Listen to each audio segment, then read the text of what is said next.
കഴിഞ്ഞുപോയ 40-ലധികം മാസങ്ങൾ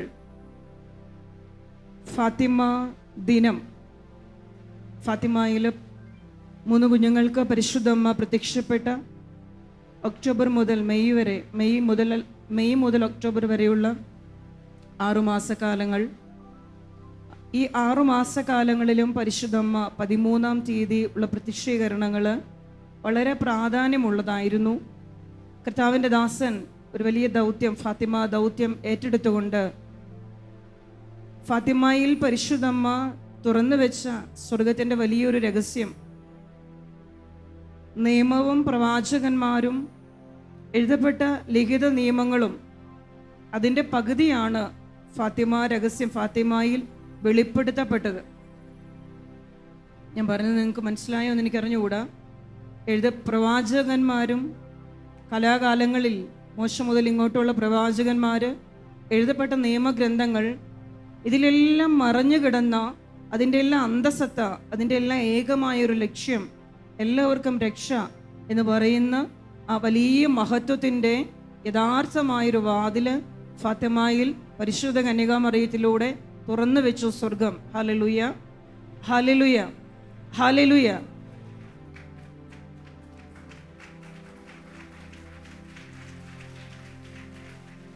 ബൈബിൾ പഠിക്കുമ്പോൾ അതിനകത്ത് മറിഞ്ഞു കിടക്കുന്ന വലിയ രഹസ്യങ്ങളുണ്ട്. നമ്മളത് വായിക്കുമ്പോൾ നമുക്ക് തോന്നും ഇതുകൊണ്ട് വലിയ, എനിക്ക് ഇത് വായിച്ചിട്ട് വലിയ കാര്യമൊന്നുമില്ലല്ലോ, മറ്റൊന്നെടുത്താൽ നല്ലതായിരിക്കും. എന്നാൽ ബൈബിള് എല്ലാ രഹസ്യങ്ങളുടെ ഒരു കലവറയാണ്. വചനങ്ങൾ ദൈവിക രഹസ്യങ്ങളുടെ ഒരു കലവറയാണ്. എല്ലാ വചനത്തിനകത്തും 1 മുതൽ 7 നിഗൂഢമായ ദൈവിക ആന്തരിക അർത്ഥങ്ങൾ, ദൈവിക രഹസ്യങ്ങൾ നിക്ഷേപിക്കപ്പെട്ടിട്ടുണ്ടെന്നാണ് സ്വാഭാവിക ദൈവ നിയമത്തെക്കുറിച്ചുള്ള നിയമം. ഒരു വചനത്തിന് വിശുദ്ധ ഗ്രന്ഥത്തിൽ 7 ഇണവചനങ്ങൾ ഉണ്ടാകും. അപ്പോൾ ഒരു വചനത്തിൽ സ്വാഭാവികമായ 1 മുതൽ 7 വരെ രഹസ്യങ്ങൾ, നിഗൂഢമായ ദൈവിക രഹസ്യങ്ങൾ കർത്താവ് നിക്ഷേപിച്ചിരിക്കുകയാണ്. നിങ്ങൾക്ക് തന്നെ അറിയാം, നമ്മൾ ആദ്യമായിട്ട് വചനം കേൾക്കാൻ തുടങ്ങിയപ്പോൾ ഒരു വചനം കേട്ട് നമ്മൾ മനസ്സിലാക്കിയ അർത്ഥമല്ല, അതേ വചനങ്ങൾ കുറേയേറെ വർഷങ്ങൾ കൊണ്ട് നമ്മൾ പഠിച്ച്, നമ്മൾ ഗ്രഹിച്ച്, കർത്താവിൻ്റെ ദാസനിലൂടെ പരിശുദ്ധാത്മാവ് നമ്മളെ പഠിപ്പിക്കുമ്പോൾ നമ്മൾ അതിനേക്കാൾ നിഗൂഢവും ആഴവും ശക്തവും വ്യക്തവുമായ സ്വർഗീയ രഹസ്യങ്ങൾ അതേ വചനങ്ങളിലൂടെ തിരിച്ചറിയുകയാണ്. ചുരുക്കമായി പറഞ്ഞാൽ ദൈവിക വചനങ്ങളുടെ അഴിയുന്നു എപ്പോഴാണ്? സത്യമായും അത് പരിശുദ്ധാത്മാവ് വ്യാഖ്യാനിക്കുമ്പോൾ. അപ്പോൾ വിശുദ്ധ ഗ്രന്ഥത്തിൽ വളരെ നിസ്സാരമെന്ന് തോന്നിപ്പിക്കുന്ന ഒരു ഭാഗമാണ് കർത്താവായ ദൈവം വലിയ ദൈവിക രഹസ്യങ്ങളൊക്കെ ആർക്കാണ് വെളിപ്പെടുത്തുന്നത്? ശിശുക്കൾക്കും സാധാരണക്കാർക്കും. ശിശുക്കൾക്കും സാധാരണക്കാർക്കും, ബുദ്ധിമാന്മാർക്കോ പണ്ഡിതന്മാർക്കോ അല്ല. ദൈവിക രഹസ്യങ്ങളുടെ കൃപ, അതിൻ്റെ അർത്ഥം, അതിൻ്റെ രഹസ്യമൊക്കെ അറിയാനുള്ള കൃപ ദൈവം കൊടുത്തത് ഈ ലോകത്തിലെ ബുദ്ധിമാന്മാർക്കോ പണ്ഡിതന്മാർക്കോ അല്ല. കഴിഞ്ഞ തലമുറകളിൽ അങ്ങനെയല്ല, നമ്മൾ ജീവിച്ചിരിക്കുന്ന ഈ തലമുറയിലും അങ്ങനെയല്ല. എന്നാൽ ദൈവത്തിൻ്റെ വചനം, ദൈവവചനങ്ങളുടെ രഹസ്യങ്ങൾ, അതിൻ്റെ ചുരുൾ അഴിയുമ്പോൾ അത് വ്യക്തിഗതമായി ഒരു മനുഷ്യൻ അവൻ്റെ ഹൃദയത്തിൽ അതിൻ്റെ യഥാർത്ഥമായ വാച്യ അർത്ഥങ്ങൾ, ആത്മീയ അർത്ഥങ്ങൾ അവൻ അത് തിരിച്ചറിഞ്ഞ് അതിലെ നന്മ, അതിലെ രഹസ്യം, ആ വചനത്തിലെ ജീവൻ, ആ വചനത്തിലെ അധികാരം, ആ വചനത്തിലെ സൗഖ്യം, ആ വചനത്തിൽ ദൈവം വെച്ചിട്ടുള്ള അനുഗ്രഹങ്ങൾ, വാഗ്ദാനങ്ങൾ, ഉടമ്പടികൾ, ചിലപ്പോൾ നമ്മളോട് നേരിട്ടാകാം, ചിലപ്പോൾ എന്നിലൂടെ എൻ്റെ തലമുറയോടാകാം. അപ്പോൾ ഇങ്ങനെ ദൈവം ഓരോ വചനത്തിലൂടെയും നമ്മൾ ഓരോരുത്തരോടും സംവദിക്കുന്ന, അല്ലെങ്കിൽ വചനങ്ങളുടെ ചുരുൾ അഴിയപ്പെടുമ്പോൾ അതിൻ്റെ മൂല്യം, അത് ഒരു നിധി പോലെ ഒരു മനുഷ്യന് സ്വീകരിക്കാൻ കഴിയണമെങ്കിൽ അവന് വചനത്തെക്കുറിച്ച് സമർപ്പണം ഉണ്ടാകണം, അവൻ്റെ ജീവിതത്തിൽ വിശുദ്ധി ഉണ്ടാവണം, അവൻ്റെ ജീവിതത്തിൽ പരിശുദ്ധാത്മാവ് ഉണ്ടാവണം, അവൻ്റെ ജീവിതത്തിൽ പ്രാർത്ഥന ഉണ്ടാകണം. ഇത് 3 നമുക്കില്ലാത്തപ്പോൾ നമ്മളതൊരു കഥ പോലെ കേൾക്കും. ഇത് 3 നമ്മളുടെ ജീവിതത്തിലുള്ളപ്പോൾ നമ്മളിലേക്ക് അതൊരു നിധി പോലെ, ജീവൻ്റെ ഉറവ പോലെ നമ്മുടെ ഹൃദയത്തിലേക്ക് ഒഴുകി വരും. ഞാൻ ഒരു മിനിറ്റ് നിങ്ങളോട് സംസാരിക്കുവാൻ ആഗ്രഹിക്കുന്നത്, നിങ്ങൾ അറിഞ്ഞോ അറിയാതെയോ നിങ്ങൾ പ്രവേശിച്ചിരിക്കുന്നത് ഒരു വലിയ ദൈവിക വിളിയിലാണെന്ന് അനേക തവണ നിങ്ങൾ പറഞ്ഞ് നിങ്ങൾ കേട്ടിട്ടുള്ളവരാണ്. പക്ഷേ ഈ കൂട്ടായ്മയിൽ നമ്മൾ വരുന്നു പോകുന്നു, നമ്മൾ ഈ കൂട്ടായ്മയുടെ നാമത്തിൽ അറിയപ്പെടുകയാണ്. എന്നാൽ ഈ കാലഘട്ടം, ഇപ്പോൾ നിൽക്കുന്ന ഈ 2025 അവസാന മണിക്കൂറുകളിലാണ് നമ്മളായിരിക്കുന്നത്. ഈ കാലഘട്ടത്തിൽ നമ്മൾ ഓരോരുത്തരും കുറച്ചുകൂടെ ആഴമായ ഒരു സമർപ്പണം, ഞാൻ എന്തിനാണ് ദൈവത്തെ പിൻപറ്റുന്നത്, ഞാൻ എന്ത് ലക്ഷ്യത്തോടു കൂടെയാണ് ഈ കൂട്ടായ്മയിലായിരിക്കുന്നത്, അത് നമ്മൾ ഓരോരുത്തരും ഒന്ന് തിരിച്ചറിഞ്ഞ്. ഞാൻ ഇന്നൊരാളോട് ചോദിച്ചു, നിങ്ങൾ ഇതിലേക്ക് വന്നു തുടങ്ങിയപ്പോൾ, സ്ഥിരമായിട്ട് വരാൻ തുടങ്ങിയപ്പോൾ എന്തായിരുന്നു പ്രചോദനം? ഞാൻ ചോദിച്ച ആൾ എങ്ങനെ വന്നെന്ന് എനിക്ക് വ്യക്തമായിട്ട് അറിയാം. പക്ഷെ ആൾ എന്നോട് പറഞ്ഞു, ഒരു പ്രാർത്ഥന നടക്കുമ്പോൾ വീട്ടിലിരിക്കാൻ പറ്റില്ല, ഒരു ശുശ്രൂഷ അനൗൺസ് ചെയ്ത് കഴിഞ്ഞാൽ വീട്ടിലിരിക്കാൻ പറ്റില്ല, അതുകൊണ്ട് നമ്മൾ ഓട്ടോമാറ്റിക്കായിട്ട് നമ്മൾ വന്നു പോകുകയാണ്. പക്ഷെ ഞാൻ പറഞ്ഞത് ഇപ്പോഴാണ്, നിങ്ങൾ കുറച്ച് നാൾ വരാൻ തുടങ്ങിക്കഴിഞ്ഞപ്പോഴാണ് നിങ്ങൾക്കൊരു വിളി വരികയാണ്. ഇന്ന് ഞാനൊരു വിരുന്ന്, ഇവിടെ ഒരു വിരുന്ന് നടക്കുകയാണ്, നീ അവിടെ വരണം എന്ന് ദൈവത്തിൻ്റെ ആത്മാവ് നമ്മളെ നേരിട്ട് വിളിക്കുകയാണ്. അത് വാസ്തവമാണ്. അങ്ങനെ അനുഭവമുള്ള ഒരുപാട് ആളുകൾ ഇവിടെ ഉണ്ട്. ആ അനുഭവം ഉള്ളത് കൊണ്ട് മാത്രം ഇപ്പോൾ ഇവിടെ ഇരിക്കുന്നവരുണ്ട്. Hallelujah, hallelujah. എനിക്കും ഇന്നലെ അങ്ങനെ ഒരു വിളി ഉണ്ടായി, ഇവിടെ വരണം. ഞാൻ മനസ്സിലോ കരുതി, ഞാൻ ആ വിളിയോട് വില കൊടുത്ത് പ്രത്യുദ്ധരിച്ചാൽ ഞാൻ ക്ഷണിക്കപ്പെട്ടവരിൽ ഞാൻ അവരുടെ കൂട്ടത്തിൽ എണ്ണപ്പെടും. എന്നാൽ ഞാൻ എൻ്റെതായ സൗകര്യങ്ങൾ അസൗകര്യങ്ങളെ പ്രതി ഞാൻ അതിനെ മാറ്റിവെച്ചാൽ ഞാൻ വില കൊടുക്കണം. നമ്മളിവിടെ എത്തണമെങ്കിൽ വില കൊടുക്കണം. പക്ഷെ ഇതൊരു വിളി കിട്ടുമ്പോൾ ഞാൻ ദൈവത്തോട് പ്രത്യുദ്ധരിച്ചാൽ ദൈവം എന്നെ തൻ്റെതായിട്ട് എണ്ണും. ആ സമയത്ത് ഞാൻ അതിന് ഉത്തരം കൊടുക്കുന്നില്ലെങ്കിൽ, ഞാൻ എൻ്റെ തീരുമാനങ്ങൾ എടുത്തു കഴിഞ്ഞാൽ എനിക്ക് ഇനിയൊരു തവണ ദൈവം എന്നെ വിളിക്കുമോ എന്ന് എനിക്ക് അറിഞ്ഞുകൂടാ. എന്നാലും ഞാൻ ഇങ്ങോട്ട് വരാൻ ഒരുങ്ങുമ്പോൾ എൻ്റെ ഉള്ളിലെ പ്രാർത്ഥന അതായിരുന്നു. ഞാൻ നിങ്ങളോട് സംസാരിക്കുവാൻ ആഗ്രഹിക്കുന്നത്, നമ്മൾ ഈ കാലഘട്ടത്തിൻ്റെ പ്രത്യേകത തിരിച്ചറിഞ്ഞ് ജീവിക്കേണ്ടതിൻ്റെ അനിവാര്യതയെക്കുറിച്ചാണ്.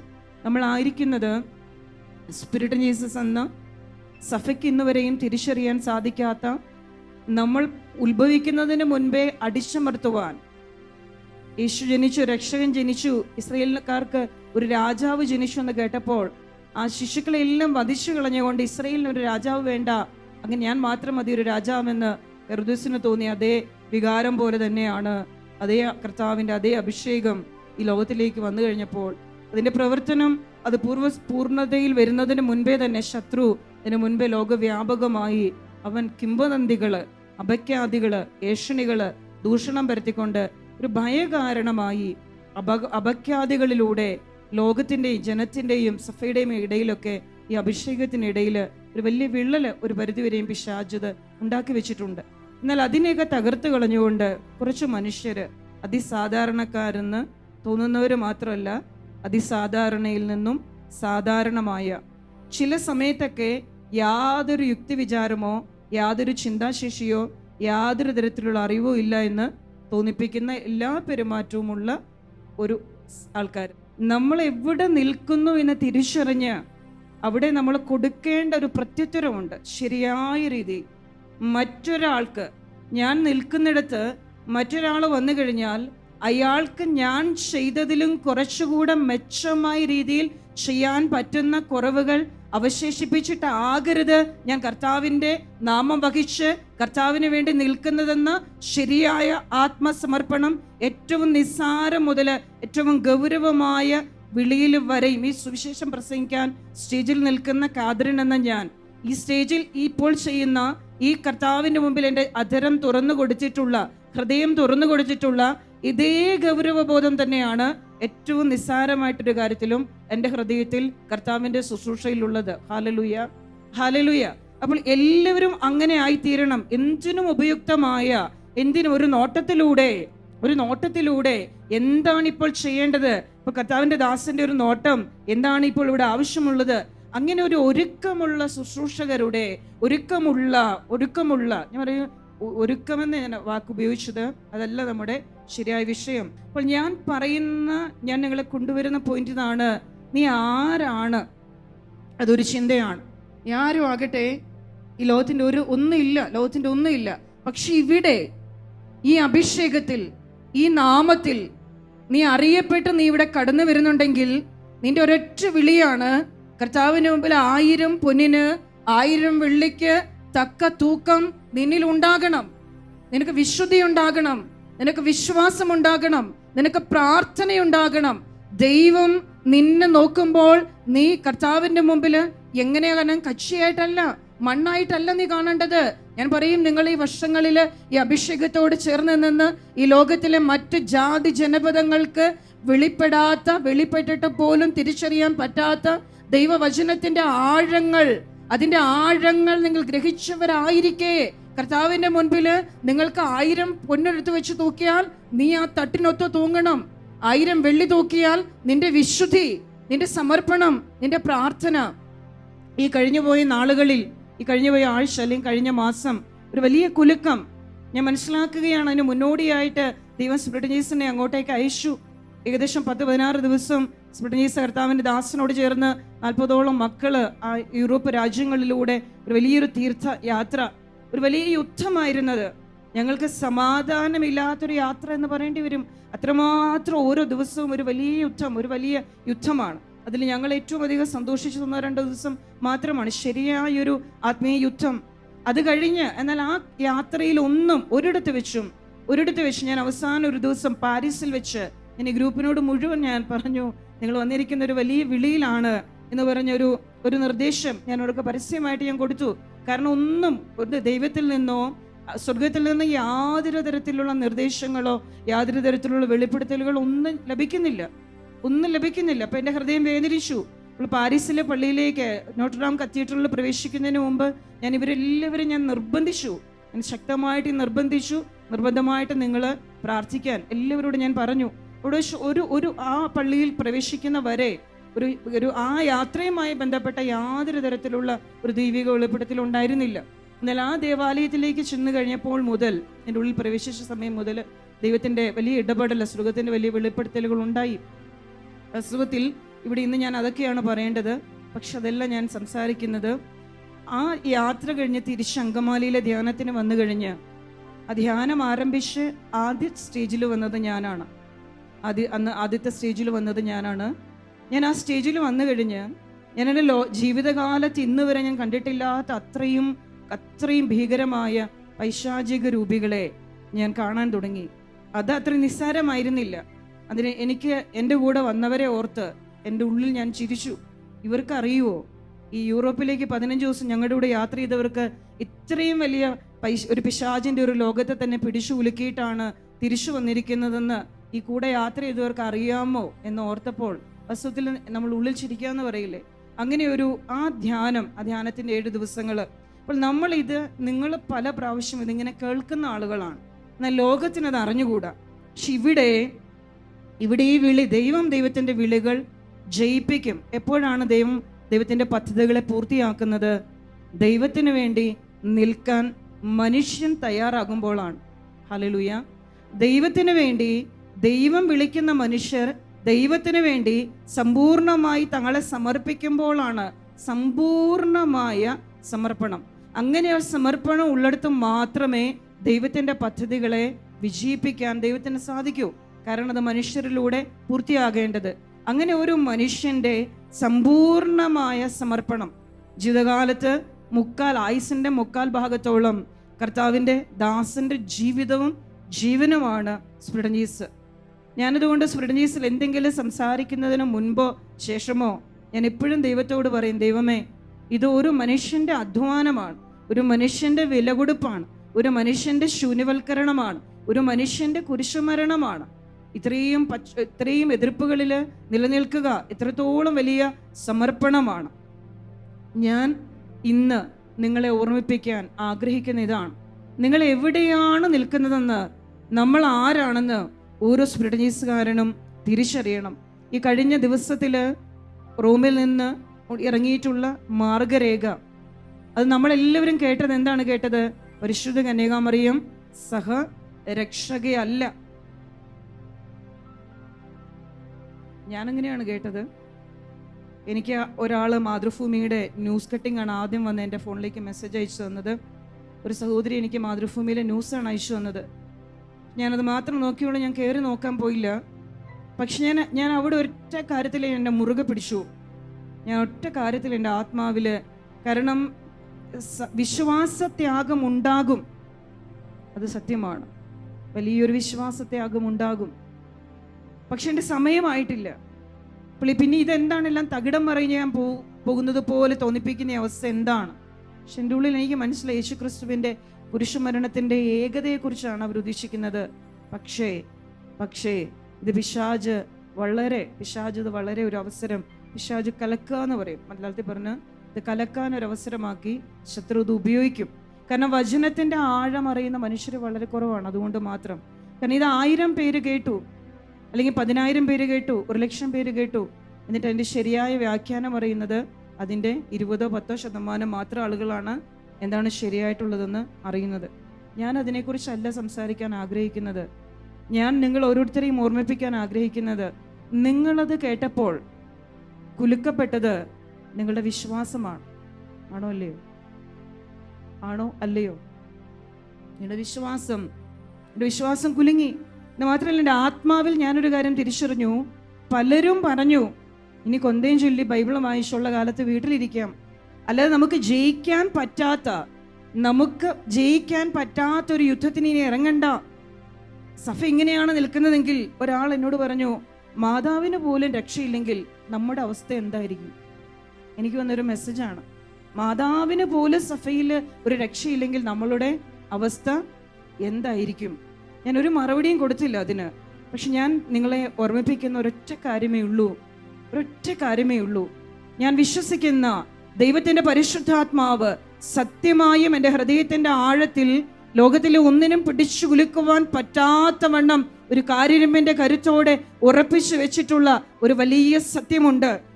ഇനി ഈ ലോകത്തിലെ ആർക്കെല്ലാം വിശ്വാസം നഷ്ടപ്പെട്ടു പോയാലും, സ്പിരിഡനീസിന്റെ മക്കളെ സത്യമറിയുന്ന വചനത്താൽ തങ്ങളെ തന്നെ ശുദ്ധീകരിച്ച് 100 പേര് വിശ്വസിച്ച് ഉറച്ചു നിൽക്കാനുണ്ടെങ്കിൽ ഈ ലോകം രക്ഷപ്പെടുക തന്നെ ചെയ്യും.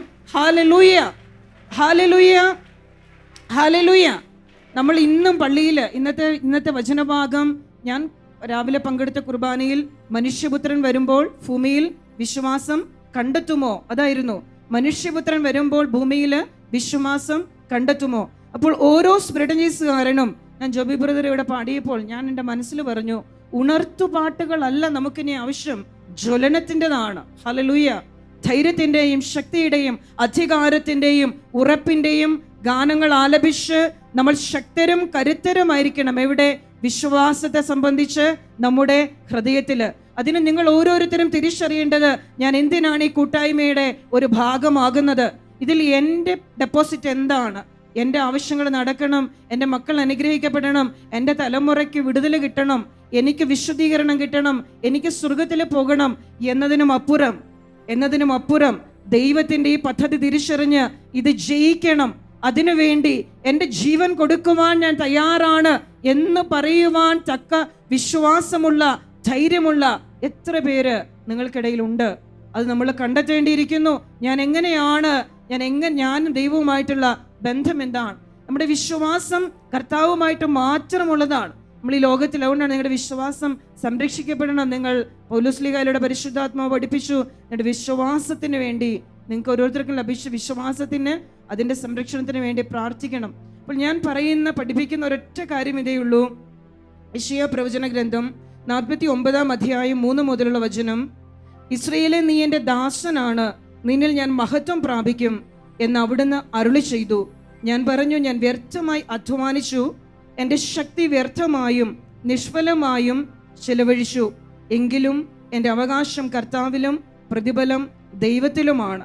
അപ്പോൾ നിങ്ങളായിരിക്കുന്നത് ഒരു വലിയ ദൈവിക പദ്ധതിയെ സ്വന്തം ചുമലിൽ ഏറ്റെടുത്ത്, സ്വന്തം ജീവിതം അതിനുവേണ്ടി സമർപ്പിച്ച്, ഈ ഒരു ലക്ഷ്യത്തിന് വേണ്ടി ഒരു വലിയൊരു ബലിയർപ്പണം അനുദിനം എന്നവണ്ണം ഒരു വലിയൊരു സമൂഹമായും ഒരു വ്യക്തിയായും കർത്താവിൻ്റെ ദാസൻ മുൻപിൽ നിന്ന് നയിക്കുന്ന ഈ സമൂഹത്തിൽ ഞാൻ ആയിരിക്കുമ്പോൾ, ഞാൻ ആദ്യം പറഞ്ഞ ഒറ്റ വാക്ക്, ഞാൻ കർത്താവിന് മുമ്പിൽ ഒരു പണത്തൂക്കം വിലയുള്ളതായിരിക്കണം. Hallelujah, hallelujah.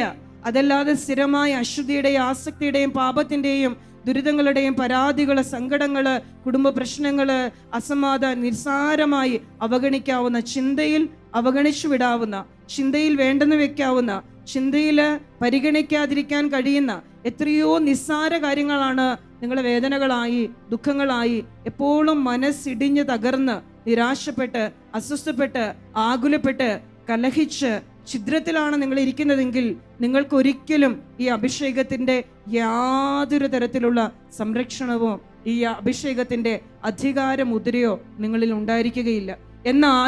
എന്നാൽ ആര് തനിക്ക് ലഭിച്ച വചനത്തെ മുറുകെ പിടിച്ച്, ആ വചനത്തിന് തന്നെ സമർപ്പിച്ച്, ആ വചനത്തിന് തന്നെ കാഴ്ചവെച്ച്, ആ വചനത്തിന് വേണ്ടി തന്നെ ശുദ്ധീകരിച്ച് ആര് തങ്ങളുടെ ഹൃദയത്തെ ഒരുക്കി വെച്ചിരിക്കുന്നുവോ, നിന്റെ കുടുംബത്തില്, ജീവിതത്തില്, സാഹചര്യങ്ങള് എത്ര വേദനിപ്പിക്കുന്നതാകട്ടെ, പക്ഷെ നിന്റെ ഹൃദയം, നിന്റെ ജീവിതം, നിന്റെ ഇന്ദ്രിയങ്ങള് ശുദ്ധമാണോ, നീ ജീവിക്കുന്നത് വിശുദ്ധിയിലാണോ, നിന്റെ ഹൃദയത്തിൽ വിശ്വാസമുള്ളതാണോ, നീ ഈ ലോകത്തിന്റെ ഏത് കോണിലാണെങ്കിലും നിങ്ങൾ വിശ്വാസത്തില് ഈ അഭിഷേകത്തോട് ചേർന്ന് നിൽക്കുമ്പോൾ ഈ അഭിഷേകത്തിന്റെ അധികാര മുദ്ര, ഞാൻ പറയാം, അവര് ജ്വലിക്കുന്ന ഒരു തീപ്പന്തമാണ് ഈ ഇരുട്ട് നിറഞ്ഞ ലോകത്തില്. Hallelujah, hallelujah.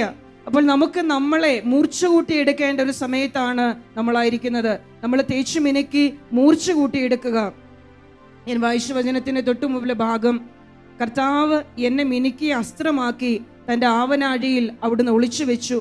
ഇസ്രായേലേ, നീ എന്റെ ദാസനാണ്, നിന്നിൽ ഞാൻ മഹത്വം പ്രാപിക്കും എന്ന് അവിടുന്ന് അരുളി ചെയ്തു. നമ്മളിലെ കർത്താവ് മഹത്വപ്പെടണം. ഹല്ലേലൂയ. ഓരോ സ്മൃതികാരൻ ആ നാമം ധരിക്കുന്ന, ആ നാമത്തിന് വേണ്ടി തന്നെ സമർപ്പിക്കുന്ന, നാമത്തില് അറിയപ്പെടുന്നവരുടെ വചനത്തിന് വേണ്ടിയുള്ള സമ്പൂർണമായ ശൂന്യവൽക്കരണം.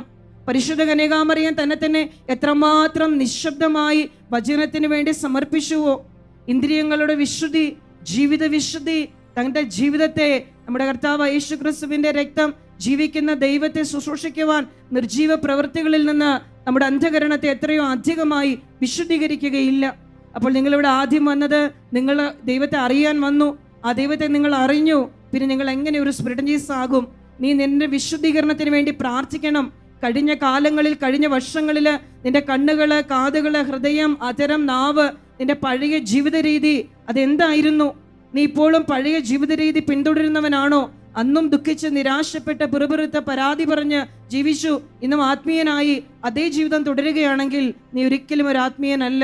നീ ഒരു ജഡികനാണ്, നീ ഒരു ലൗകികനാണ്. ഒരു ആത്മീയൻ അവൻ മരിച്ചു, ഇനി ഞാനല്ല, ക്രിസ്തുവാണ് ജീവിക്കുന്നത്. എന്നിട്ട് നാം ചിന്തിക്കണം, ഞാൻ കർത്താവിനെ ശുശ്രൂഷിക്കുവാൻ എന്നെ തന്നെ സമർപ്പിച്ചിരിക്കുകയാണ്. എൻ്റെ കഴിഞ്ഞ കാലങ്ങളിൽ എൻ്റെ കണ്ണുകളുടെ, കാത് കേട്ട, അനുഭവിച്ചറിഞ്ഞ, ശരീരം പ്രവർത്തിച്ച പാപത്തിന്റെ അശുദ്ധിയുടെ എല്ലാ കളകളെയും തുടച്ചു മാറ്റാൻ യേശുവിന്റെ രക്തത്താൽ വലിയ വിശുദ്ധീകരണം എനിക്ക് ആവശ്യമാണ്. നമ്മൾ പ്രാർത്ഥിക്കണം, പിതാവ് ദൈവമേ, അങ്ങയെ ശുശ്രൂഷിക്കുവാൻ അങ്ങയുടെ പ്രിയപുത്രനായ യേശുവിന്റെ പരിശുദ്ധ രക്തം കൊണ്ട് എൻ്റെ അന്ധകരണത്തെ എല്ലാ നിർജീവ പ്രവൃത്തികളിൽ നിന്ന് വിശുദ്ധീകരിക്കണമേ. നിർജീവ പ്രവൃത്തികളിൽ നിന്നുള്ള വിശുദ്ധീകരണം, അതാണ് ദൈവവിളിയുടെ ഒന്നാമത്തെ ഭാഗം, ഒന്നാമത്തെ സമർപ്പണം. അതിൻ്റെ കണ്ണിനെ നിയന്ത്രിക്കുക, അധരത്തെ നിയന്ത്രിക്കുക, ചിന്തയെ നിയന്ത്രിക്കുക, ഹൃദയത്തെ നിയന്ത്രിക്കുക. 3 രീതിയിലാണ് നമ്മൾ കുരിശ് വഹിക്കേണ്ടത്. 1 ഹൃദയത്തില്, 2 അധരത്തില്, 3 നമ്മുടെ ചിന്തയില്. ഈ 3 തലങ്ങളിലും നമ്മൾ പാപത്തെ പ്രതി മരിച്ചവരായിരിക്കണം. കാരണം അവിടെ വിശുദ്ധ കുരിശനാൽ ക്രിസ്തു നമ്മളെ ബന്ധിച്ചിരിക്കുകയാണ്, ക്രിസ്തുവിന്റെ സ്വന്തമായിക്കൊണ്ട്. Hallelujah, hallelujah. അപ്പോൾ ഈ അവസാനത്തെ മണിക്കൂറുകളിൽ, അല്ലെങ്കിൽ കർത്താവിന്റെ ദാസൻ പലപ്പോഴും നമ്മളെ പഠിപ്പിച്ചിട്ടുണ്ട്, നമ്മൾ ജീവിക്കുന്നത് അവസാന മണിക്കൂറുകളുടെ, അവസാന കാലഘട്ടത്തിന്റെ അവസാന നിമിഷങ്ങളാണ്. അപ്പോൾ ദൈവം നമ്മളെ വിളിച്ചു, ഇങ്ങനെ ഒരു രഹസ്യങ്ങളെല്ലാം അറിഞ്ഞു. ഇവിടെ ഇനി ഒരു തിരഞ്ഞെടുപ്പ്, തീർച്ചയായിട്ടും ഒരു തിരഞ്ഞെടുപ്പ് ഉണ്ടാകും. ആ തിരഞ്ഞെടുക്കപ്പെടുന്നവരുടെ കൂട്ടത്തിൽ എനിക്കും ഒരു വെള്ളി തൂക്കം, എനിക്കും ഒരു പൊന്നിന്റെ തൂക്കം, വിശുദ്ധി, വിശ്വാസം, എൻ്റെ വചനം എൻ്റെ ജീവിതത്തിൽ ഉണ്ടാകണം എന്ന് നമുക്കൊരു തിരിച്ചറിവ് ഉണ്ടാകണം. ഇസ്രായേലേ, നീ എൻ്റെ ദാസനാണ്, നിന്നിൽ ഞാൻ മഹത്വം പ്രാപിക്കും എന്ന് അവിടുന്ന് അരുളി ചെയ്തു. ഞാൻ പറഞ്ഞു, ഞാൻ വ്യർത്ഥമായി അധ്വാനിച്ചു, എൻ്റെ ശക്തി വ്യർത്ഥമായും നിഷ്ഫലമായും ചെലവഴിച്ചു. എങ്കിലും എൻ്റെ അവകാശം കർത്താവിലും പ്രതിഫലം ദൈവത്തിലുമാണ്. അപ്പോൾ ദൈവമായ കർത്താവ് പറയുകയാണ്, നീ എൻ്റെ ആവനാഴിയിലെ ഞാൻ ഒളിച്ചു വെച്ച് മിനുക്കിയ അസ്ത്രം പോലെയാണ്. 2-ാം വചനം, യെശയ്യാ 49:2, എൻ്റെ നാവിനെ അവിടുന്ന് മൂർച്ചയുള്ള വാളുപോലെയാക്കി, തൻ്റെ കൈയുടെ നിഴലിൽ അവിടുന്ന് എന്നെ മറച്ചു. എന്നെ മിനുക്കിയ അസ്ത്രമാക്കി തൻ്റെ ആവനാഴിയിൽ അവിടുന്ന് എന്നെ ഒളിച്ചു വെച്ചു. ഒരു വലിയ ആത്മീയ യുദ്ധത്തെക്കുറിച്ചാണ് നമ്മളിവിടെ കാണുന്നത്. അങ്ങനെ ദൈവത്തിൻ്റെ ആവനാഴിയിലെ തേച്ചു മിനുക്കിയ ഇരുതല വാളിൻ്റെ മൂർച്ചയുള്ള ഒരു അസ്ത്രമാണ് കർത്താവിൻ്റെ ദാസൻ. ഹല്ലേലൂയ, ഹല്ലേലൂയ, ഹല്ലേലൂയ.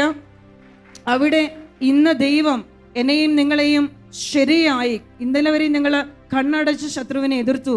എന്നാൽ ഇന്ന് ശത്രുവിനെ കണ്ണു തുറന്ന് കണ്ടുകൊണ്ട് ഒന്നാമത് പിശാചിനെ നമ്മൾ എതിർക്കേണ്ടത് നമ്മുടെ വിശുദ്ധി കൊണ്ടാണ്. ഹല്ലേലൂയ. വിശുദ്ധി, നമ്മൾ ദൈവത്തിന് എന്നെ വിളിച്ചും പരിശുദ്ധനായിരിക്കുന്ന പോലെ നിങ്ങളും പരിശുദ്ധരായിരിക്കണം. നമ്മുടെ വിശുദ്ധി കൊണ്ടാണ്. വിശുദ്ധിയെ അജയ്യമായ പരിചയാക്കൂ. ജ്ഞാനത്തിന്റെ പുസ്തകത്തില് വചനം നമ്മളെ പഠിപ്പിക്കുകയാണ്. രണ്ടാമത്തെ നമ്മളുടെ വില എന്ന് പറയുന്നത് വിശ്വാസമാണ്. നമുക്ക് നമ്മുടെ വിശ്വാസത്തിൽ എത്രത്തോളം ഉറപ്പുണ്ട്, നമ്മുടെ വിശ്വാസത്തിന് എത്രത്തോളം കരുത്തുണ്ട്, നമ്മുടെ വിശ്വാസം എത്രത്തോളം ഭീരുത്വം നിറഞ്ഞതാണ്, എത്രത്തോളം ഭയമുള്ളതാണ്, ഈ ദിവസങ്ങളിൽ നിങ്ങൾ തിരിച്ചറിഞ്ഞിട്ടുണ്ടായിരിക്കും. മൂന്നാമത്തെ തലമാണ് ദൈവിക വചനങ്ങളെ കുറിച്ച് നിനക്ക് എത്രത്തോളം അറിവുണ്ട്, എത്രത്തോളം വചനം നിന്റെ ഹൃദയം ശേഖരിച്ചു വെച്ചിട്ടുണ്ട്. നിങ്ങൾ ഒരുപക്ഷെ വിളക്കിൽ എണ്ണ വറ്റിപ്പോയവരാണ്, പഴയ തീഷ്ണത നഷ്ടപ്പെട്ടു പോയവരാണ്. ഇത്രയും വർഷം കർത്താവിന് വേണ്ടി നിന്നു, ഇത്രയും വർഷം പ്രാർത്ഥിച്ചു, പക്ഷെ മാറ്റമൊന്നുമില്ല. ഞാൻ നോക്കുമ്പോൾ എനിക്ക് പ്രത്യേകിച്ച് മാറ്റമൊന്നും ഇല്ല, കുറച്ചും കൂടി ഞാൻ നല്ലത് ആദ്യമായിരുന്നു, ആദ്യം ധ്യാനം കൂടിയപ്പം. നിങ്ങൾ അങ്ങനെ പറയും, നിങ്ങൾ അങ്ങനെ വിചാരിക്കുകയാണ്. എന്നാൽ കർത്താവ് നിന്നെ തൂക്കി നോക്കുമ്പോൾ ഞാൻ വിശ്വസിക്കുകയാണ് നിങ്ങളിൽ അനേകര് ശക്തരായി തീരണം. ബാറൂക്കിന്റെ പുസ്തകം 3-ാമത്തെ അധ്യായം 9-ാമത്തെ വചനം, ഇസ്രായേലേ, ജീവന്റെ കൽപ്പനകൾ കേൾക്കുക, ശ്രദ്ധാപൂർവം ജ്ഞാനം ആർജിക്കുക. ഇസ്രായേലേ, നീ ശത്രു രാജ്യത്ത് അകപ്പെടാൻ എന്താണ് കാരണം? വിദേശത്ത് വെച്ച് വാർദ്ധക്യം പ്രാപിക്കുന്നത് എന്തുകൊണ്ട്? മൃതരോടൊപ്പം അശുദ്ധനാകാൻ കാരണമെന്ത്? പാതാളത്തിൽ പതിക്കുന്നവരോടൊപ്പം നീ ഗണിക്കപ്പെടുന്നത് എന്തുകൊണ്ട്?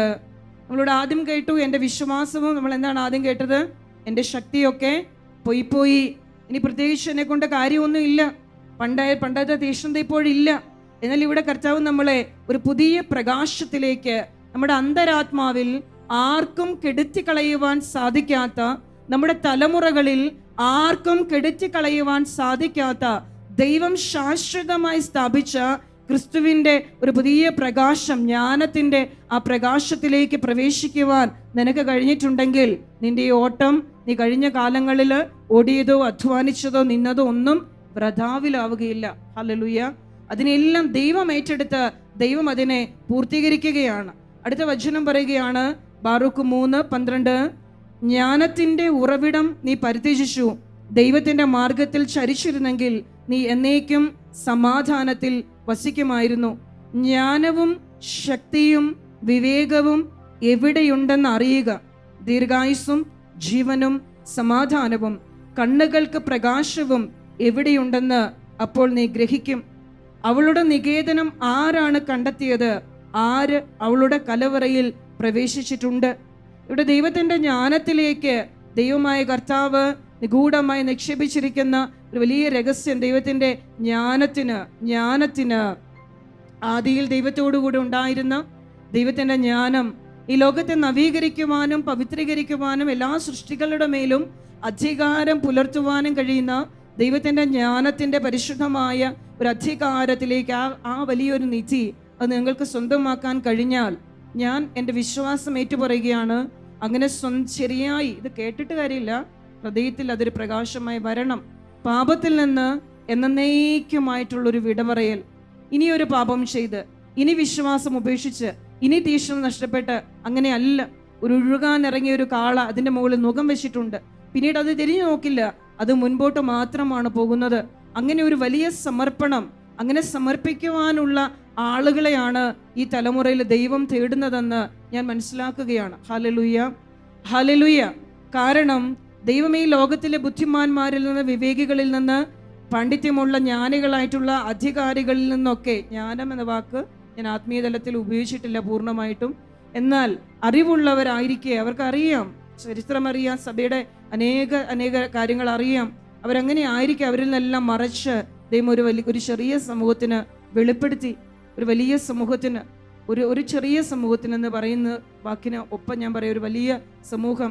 കാരണം ഒരു സ്പിരിറ്റ്നീസുകാരൻ വിശ്വാസത്തില് ധൈര്യത്തോടെ ഉറച്ചു നിന്നാൽ അവനെ ഒരു ശത്രുവിനും പരാജയപ്പെടുത്താനോ സ്പർശിക്കാനോ സാധിക്കില്ല. 3 ആയുധങ്ങൾ ധരിക്കണം: വിശുദ്ധി, വിശ്വാസം, വചനം. Hallelujah, hallelujah. കാരണം ഇത് ദൈവത്തിൻ്റെതാണ്. ഈ നാമം, ജീസസ് എന്ന നാമം, അതിൻ്റെ അധികാരം, അതിൻ്റെ ശക്തി, അത് ദൈവത്തിൽ നിന്നുള്ളതാണ്. ഹല്ലേലൂയ. അതുകൊണ്ടാണ് അത് ഈ തലമുറയ്ക്ക്, ഈ കാലഘട്ടത്തിൽ ഇപ്രകാരം സംഭവിക്കുക എന്ന പിതാവിൻ്റെ മുൻകൂട്ടിയുള്ള ഹിതവും നിശ്ചയവുമാണ്. അത് ആരംഭിച്ചിരിക്കുന്നതോ 1917 ഫാത്തിമയിൽ 3 കുഞ്ഞുങ്ങളോട് പ്രത്യക്ഷപ്പെട്ട് നരകത്തിലെ തീയിലേക്ക് കടന്നു പോകുന്നവരെ രക്ഷിക്കുവാൻ വേണ്ടിയുള്ള രക്ഷയുടെ വാതിൽ തുറന്നു കൊടുത്തുകൊണ്ട് ദൈവം ആർക്കും മായ്ച്ചു കളയാൻ പറ്റാത്ത ശാശ്വതമായ ഒരു വഴി തുറന്നു വെച്ചു. നമ്മൾ 40-ലധികം തവണ നമ്മളിവിടെ വന്ന് ഇവിടെ ഫാത്തിമ ജുമാല റാലി നമ്മൾ പങ്കെടുത്തപ്പോൾ ഉണ്ടായിരുന്നതിനേക്കാൾ ഇന്ന് വലിയൊരു വ്യത്യാസമുണ്ട്. ഇന്ന് ഫാത്തിമയിൽ നിന്ന് നമ്മളിലേക്ക് പരിശുദ്ധ അമ്മയുടെ ഒരു പ്രതീകാത്മകമായിട്ട്, ഒരു സിംബോളിക്കായിട്ട് മാതാവിൻ്റെ ഒരു തിരുസ്വരൂപം ഇവിടെ കൊണ്ടുവച്ചുകൊണ്ട് ആ ഫാത്തിമ നാഥയോട് ചേർന്ന് നടത്തുന്ന ഒരു ജുമാല റാലിയിലാണ് ഇന്ന് നമ്മളായിരിക്കുന്നത്. Hallelujah, hallelujah. അപ്പോൾ എൻ്റെ അവസാനത്തെ വചനം ഇതാണ്: കർത്താവിൻ്റെ ദാസനിലൂടെ പ്രഘോഷിക്കപ്പെട്ട ഒരു വചനം പോലും വൃഥാ പോകരുത്, ചിതറിപ്പോകരുത്, ശേഖരിക്കപ്പെടാതിരിക്കരുത്. നിങ്ങൾക്കതിന് സാധിക്കും. ഞാൻ വിശ്വസിക്കുകയാണ്, നിങ്ങൾക്കത് സാധിക്കും. നിങ്ങൾക്ക് വിശുദ്ധിയിൽ ജീവിക്കാൻ സാധിക്കും. നിങ്ങൾ ദൈവത്തിൻ്റെ വചനം അറിവുള്ളവരാണ്. Hallelujah, hallelujah. അപ്പോൾ നമ്മൾ തിരിച്ച് ഓരോ സ്മൃതിസാരും അറിയണം, ഇത് എൻ്റെ വിളിയുടെ മണിക്കൂറാണ്. ഞാൻ ദൈവത്തോട് പ്രത്യുത്തരിക്കേണ്ട മണിക്കൂറാണ്. ആദ്യമേ അവിടുത്തെ രാജ്യവും നീതിയും അന്വേഷിക്കുക, അതോടൊപ്പം ബാക്കി എല്ലാം കൂട്ടിച്ചേർക്കട്ടും. ഇനി ലോകത്തിൻ്റെതായിട്ട് ഇതുവരെ പ്രാർത്ഥിച്ചതൊന്നും കൂട്ടിച്ചേർക്കപ്പെട്ടിട്ടില്ലെങ്കിൽ പോലും എനിക്ക് കിട്ടിയ വചനം ഒന്നും ചിതറിക്കപ്പെടാൻ ഞാൻ സമ്മതിക്കയില്ല. ഞാൻ ഈ വചനത്തിൻ്റെ യഥാർത്ഥമായ കാവൽക്കാരനായി കർത്താവ് നോക്കുമ്പോൾ വിശ്വസിക്കുന്നവരുടെ ഒരു സമൂഹം, അചഞ്ചലമായ വിശ്വാസം, പരിശുദ്ധ കന്യകാമറിയത്തിൽ ഉണ്ടായിരുന്ന അനിശ്ചിതവും അചഞ്ചലവുമായ വിശ്വാസം, അവൾ ഏകയായിട്ടാണ് യേശുക്രിസ്തു കുരിശിൽ മരിച്ച് ഉയർത്തെഴുന്നേൽക്കുമെന്ന് വിശ്വസിച്ച ഒരേ ഒരു വ്യക്തി പരിശുദ്ധ കന്യകാമറിയമാണ്. ഹല്ലേലൂയ. അവനെ കുരിശിൽ നിറക്കി മടിയിൽ കിടത്തി അവിടെ നിന്ന് എടുത്ത് കല്ലറയിൽ അടക്കി കഴിഞ്ഞപ്പോൾ എല്ലാം അവസാനിച്ചിരുന്നു. എല്ലാത്തിൻ്റെയും അവസാനമായിരുന്നത് തിരിച്ച് ഒരാരംഭമില്ലാത്തവണ്ണം ശിഷ്യന്മാര് ചിതറിക്കപ്പെട്ടു. ചേർന്ന് നിന്നവരെല്ലാം ഓടി ഒളിച്ചു. എല്ലാത്തിൻ്റെയും പരിസമാപ്തി, എല്ലാം അവസാനിച്ചു. തകർച്ചയുടെ പാരമ്യം എന്ന് വേണമെങ്കിൽ പറയാം. പക്ഷെ അതിലൊരു വിജയത്തിന്റെ ഏറ്റവും നിശബ്ദമായ മണിക്കൂറുകൾ. അവിടെ കന്യകാമറിയം വിശ്വസിക്കുകയാണ്, അവൻ ദൈവത്തിന്റെ പുത്രനാണ്. അവൻ ദൈവത്തിന്റെ പുത്രനാകൊണ്ട് അവൻ മരണത്തിന്റെ മേലും പിശാചിന് മേലും നരകത്തിന്റെ മേലും വിജയം വരിച്ച് വിജയശ്രീ ലാളിതനായി ജീവിക്കുന്നവരിൽ നിന്നുള്ള ആദ്യത്തെ ഉയർപ്പ് ആദ്യഫലമായി ഉയർത്തെഴുന്നേറ്റ് വരിക തന്നെ ചെയ്യുമെന്ന് വിചാരിച്ചു കാത്തിരുന്ന ഒരേ ഒരു വ്യക്തി പരിശുദ്ധ അമ്മയാണ്. Hallelujah, hallelujah. പരിശുദ്ധ അമ്മയ്ക്ക് അതില് 1000 തവണ അല്ലെങ്കിൽ 10,000 ഇടങ്ങ് ഉറപ്പ്, ഗ്യാരണ്ടി, ഉറപ്പോടുകൂടിയ വിശ്വാസം, സംശയമില്ലാത്ത, ഭയമില്ലാത്ത, ആകുലതയില്ലാത്ത, അത് സംഭവിക്കുമോ എന്ന് കണ്ണു തുറന്ന് നോക്കേണ്ട ആവശ്യമില്ലാത്ത, അത് സംഭവിക്കാൻ സാധ്യതയുണ്ടോ എന്ന് അവിടെ കല്ലറയിൽ വരെയും പോയി നോക്കേണ്ട ആവശ്യമില്ലാത്ത ഉറപ്പായ, ശക്തമായ, ദൃഢമായ വിശ്വാസം, അചഞ്ചലമായ വിശ്വാസം അവളുടെ ഹൃദയത്തില് വചനം ശേഖരിച്ച്, തന്നെല്ലാം ഹൃദയത്തിൽ ശേഖരിച്ച് വചനം കൊണ്ട് കന്യകാമറിയം നേടിയെടുത്ത വിശ്വാസത്തിന്റെ ഒരു നെടും തൂണ്. ആ വിശ്വാസത്തിലാണ് ആദിമസഭ പടുത്തുയർത്തപ്പെട്ടത്. അതേ വിശ്വാസത്തിലാണ് ഇന്നും ഈ 2025 വർഷങ്ങൾക്ക് ഇപ്പുറവും കത്തോലിക്ക സഭ അല്ലെങ്കിൽ ക്രിസ്തുവിൽ വിശ്വസിക്കുന്നവരുടെ സമൂഹം നിലനിൽക്കുന്നത്. കന്യകാമറിയത്തിൽ ഉത്ഭവിച്ച ആ അതേ വിശ്വാസത്തിലാണ്. Hallelujah, hallelujah. അപ്പോൾ എന്റെയും നിങ്ങളുടെയും വിശ്വാസത്തിന് വിലയുണ്ട്. ഞാൻ വിശ്വസിക്കണം, ശത്രുവിന്റെ രാജ്യം തകരണം, ശത്രുവിന്റെ തല തകരണം, പിതാവിന്റെ പദ്ധതികള് പൂവണിയണം. അതിനുവേണ്ടി ഞാൻ പറയും, കർത്താവേ, എൻ്റെ ജീവൻ കൊടുക്കാൻ ഞാൻ തയ്യാറാണ്. അതാണ് ഒരു സമർപ്പണം. ഞാൻ ജീവിച്ചാൽ കർത്താവിനുള്ളതാണ്, ഞാൻ മരിച്ചാലും കർത്താവിനുള്ളവരാണ്. അങ്ങനെ ദൈവം സ്റ്റുഡൻസിന്റെ മക്കളെ ഒരു തെരഞ്ഞെടുപ്പിലേക്ക് കടന്നു പോകുന്ന ഒരു കാലഘട്ടത്തിൽ, ഒരു മണിക്കൂറിൽ, ഒരു സമയത്ത് ഒരുപക്ഷെ അത് നിങ്ങളെ ഇപ്പോൾ കടന്നു പോയിട്ടുണ്ടാകാം. അങ്ങനത്തെ ഒരു പരിശോധന. നിനക്ക് ഒരുക്കമുണ്ടോ? നിനക്ക് സമർപ്പണമുണ്ടോ? നിനക്ക് യോഗ്യതയുണ്ടോ? അപ്പോൾ ഞാൻ വിശ്വസിക്കുന്ന എൻ്റെ വിശ്വാസം, അതിൻ്റെ കാവൽക്കാരനായി ഞാൻ രണ്ടാമതൊരാളെ നിർത്തിയിട്ടില്ല. Hallelujah, hallelujah. എൻ്റെ വിശ്വാസം എൻ്റെ ഹൃദയത്തിലാണ്. അതിനെ സ്പർശിക്കാൻ ഈ ലോകത്തിന് സാധിക്കില്ല. ഒരു വലിയ ഉറപ്പ്, ഒരു വലിയ ധൈര്യം. ഇവിടെ ഇരിക്കുമ്പോൾ നമ്മൾ ഹല്ലേലൂയ പറഞ്ഞാൽ പോരാ. നിങ്ങൾ വിശുദ്ധി പ്രാപിക്കണം, നിങ്ങൾ വിശ്വാസത്തിൽ വളരണം. കർത്താവേ, എൻ്റെ വിശ്വാസം വർദ്ധിപ്പിക്കണമേ. എല്ലാ ദിവസവും നിങ്ങൾ വിശ്വാസം വർദ്ധിക്കാൻ വേണ്ടി, അത് ശക്തമാകാൻ പ്രാർത്ഥിക്കണം. എല്ലാ ദിവസവും നിങ്ങൾ വചനത്തോട്, ദൈവത്തോട് ചേർന്ന് നിൽക്കാൻ സമയം കണ്ടെത്തുന്നവരാകണം. നമുക്ക് ഈശോയോട് ഒരു തീരുമാനമെടുക്കാം.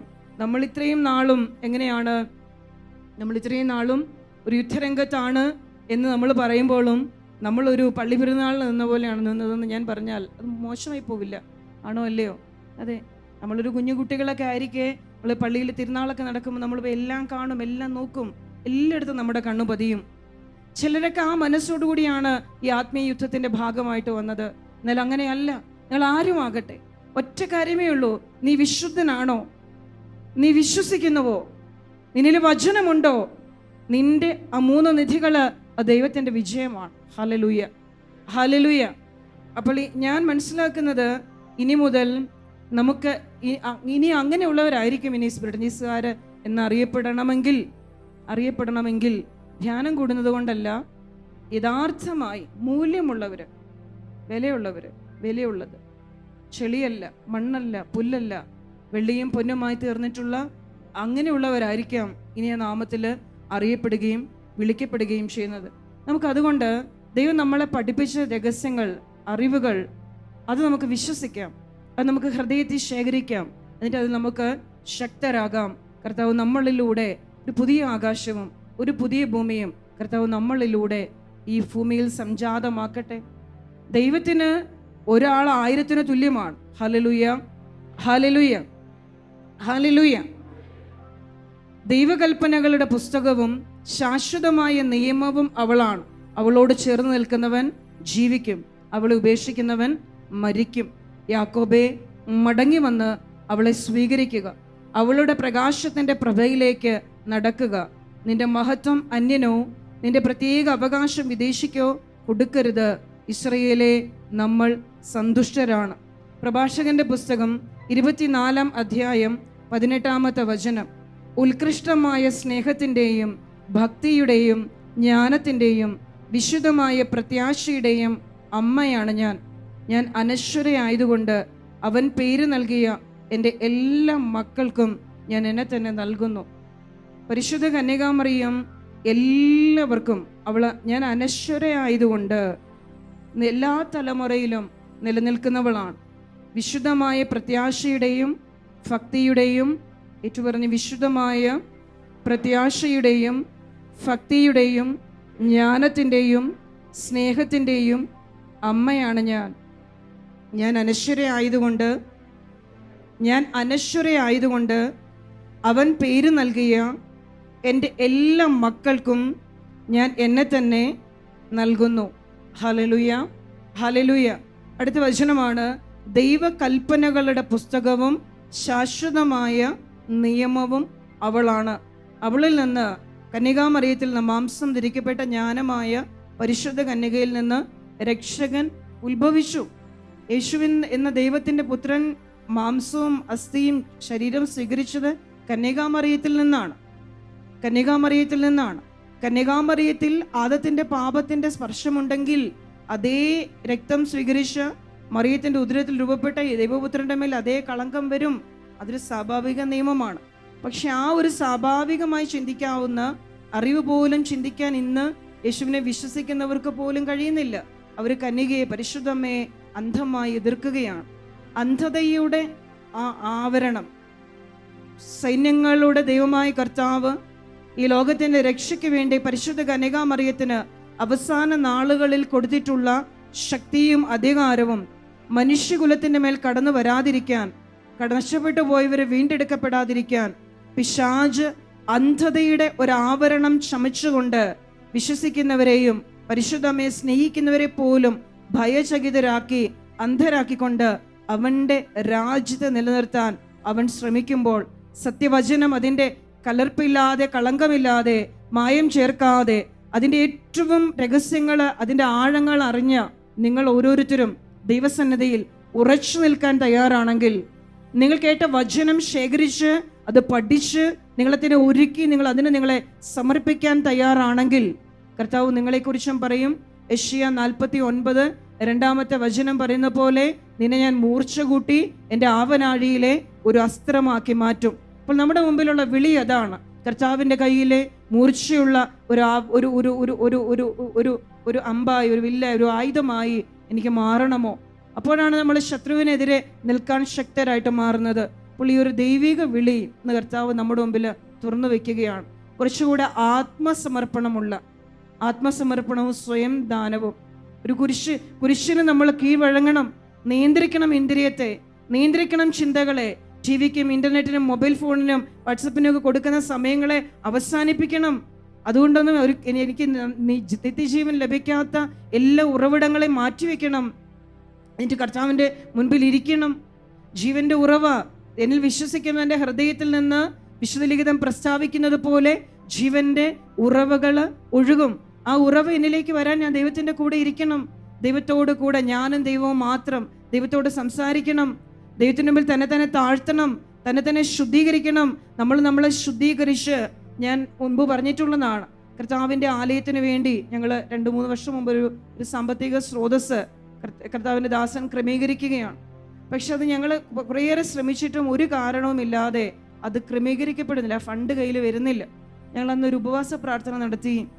ഞാൻ പ്രാർത്ഥന ഇങ്ങനെയായിരുന്നു: കർത്താവെ, അങ്ങയുടെ ദാസരുടെ കരങ്ങളിൽ നിന്ന്, അങ്ങയുടെ ആലയം പൂർത്തിയാകാൻ അങ്ങയുടെ ദാസരുടെ കരങ്ങളിൽ നിന്ന് ഈ കാഴ്ച സമർപ്പിക്കാൻ, ഇത് സ്വീകാര്യമാകാൻ അങ്ങ് ഞങ്ങളെ വിശുദ്ധീകരിക്കണമേ, ഞങ്ങളുടെ തലമുറകളെ വിശുദ്ധീകരിക്കണമേ. ഹല്ലേലൂയ.